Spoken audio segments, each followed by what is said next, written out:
In the fight world, the goal is to either become a black belt or a champion. And only 1% ever reach that goal. This amazing show is going to be all about those fantastic men and women who've stayed focused to accomplish their dreams. And today we're going to share stories of struggle, our victories, defeats, and even injuries, and how we stuck it out. New Hope Regeneration presents Inside the Fight. Your new strawweight champion in convincing victory fashion. Jamie, I'm so excited to have you on the show today. One of the things I think that is exploding, I don't think we know is exploding, is women in combat sports. But people don't realize that this has actually been going on for a lot longer than just the last couple of years.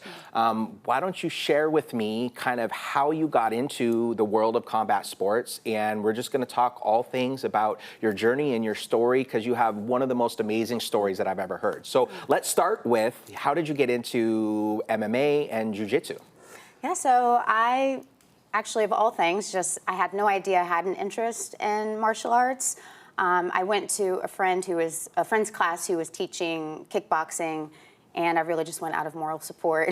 And but I mean, I've been an athlete my whole life, so I figured I'm sure I'll get a workout out of it, if anything. And I realized that I loved it, and I never stopped training after that day. Now, what's so fascinating to me is that oftentimes when we start in the combat sports, whatever genre that is, we oftentimes, go for fitness, or as you just said, you want to just go help a friend out.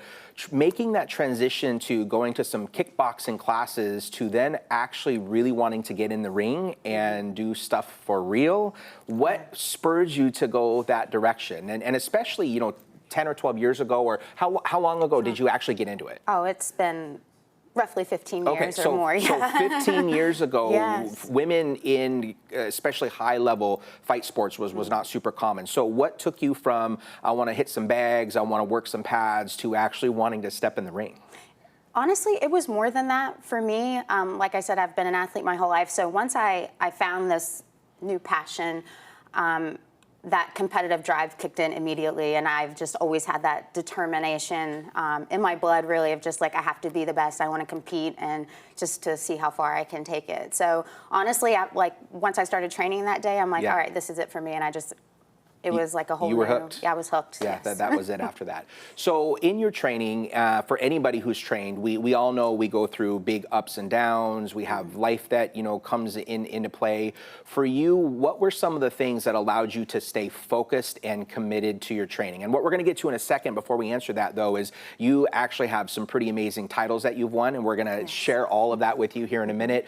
But when you made that transition, stepping in the ring with someone and actually fighting with someone the first time versus just sparring, what was that decision, or what was the feeling that gave you the bravery to be able to do that? Because there's a lot of people that train, there's a lot of amazing programs, you can go in and hit bags and pads, but you are not necessarily sparring or fighting against other people. For you personally, what was that transition like? For me, I just wanted to have a purpose in, finding this new passion, something that I loved, and I wanted to eventually leave a legacy behind and make a name for myself, and really to give, women and young girls a chance to level up in that way, if that's something they want to do. I find that in the world of martial arts, or fighting in particular, I find that back then women were just sort of afraid to take that next step because you weren't taken seriously. You weren't really. It was hard to make a name for yourself, and really even hard to get fights back then. So for me, it was just a way to really challenge myself, step out of my comfort zone, and to kind of just, be a good example for other people, and to, just to push myself. I love that. Because you're working with other women and being a role model for other women, and we keep talking about empowerment, personal, whether you're male or female. On the women's side, what gets you really excited about showing other women what's possible in the fight world? I think it's just something that women aren't seen as that. I'm somebody who wants to sort of challenge that, sort of showing people that it is possible, that we do have a place in this space, and we are great fighters, and not just good. I'm not just like I can't fight well for a girl. Like, I can fight good for anybody. I put a lot of the guys to work as well. So it's like, I want us to have a space here, be taken seriously, and to just be the best version of ourselves as I possible. love everything that you just said so much, and something that I want the audience to know, and some of the motivation that you've shared with me is that, you know, your experience being a domestic violence survivor really is something that I have God bumps right now thinking about your story and your journey. So can you just, you know, briefly share with us, you know, how that's been some motivation for you to be a great example to other women within the fight world? Yeah. I think it's important for anyone who's experienced domestic violence to not be defined by what they've gone through, to be defined by their trauma or hardships surrounding that. And that something I always tell people is that I wanted to be more than just a survivor. I wanted to be more than what I had been through, because to me, I see it as just a very small piece to the rest of my life and what I can do to help other people and to help them elevate and to use their struggles as power and a way to be a voice for others if they choose. If not, that's also fine. Right. But I think it's really important to not be defined by that and to just, you know, it's okay to, you know, to just accept it. You know, in order and to move on, right? to move forward. And I know we work with a lot of trauma clients within our other business that we do, and one of the things that I've noticed is that people can get stuck. And what I love most about this picture that's scrolling by us right now is that as we come to an end this episode, why don't you tell me about all of those journeys leading up to this belt that you're holding right here? Yes, so that was such a beautiful moment, and I tell people that that win for me was so much more than, you know, just having a belt, something you can hold and take home. It was just more about the leading up to that, which validated just that knockout punch at the end. Right. So it was, you know, being a survivor of domestic violence, I was still, even then while I was training for this fight, experiencing all those things. It was still very much alive in my life. Even though I had essentially escaped my abuser, I went on, my daughter and I lived in a domestic violence safe haven for women and children for 4 months.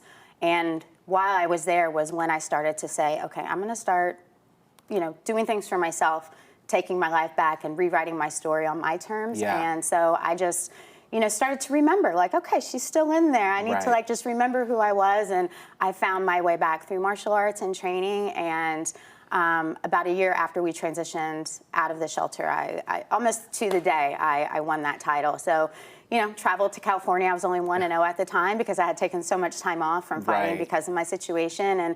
But I just, like I said, she was still in there, and I could feel her, this, you know, this power inside me, and I was like a nobody. Like they're like, who is this girl? It was like clear I was brought in to lose that fight. But listen, I knew my potential, and I was sort of like my like best kept secret, my own like little weapon. And so in the 4th round, I knocked her out, and she was a 5-0 like UFC prospect at the time, and I ruined her night. For those of you that have not seen this fantastic knockout, I want you to check this clip out right now.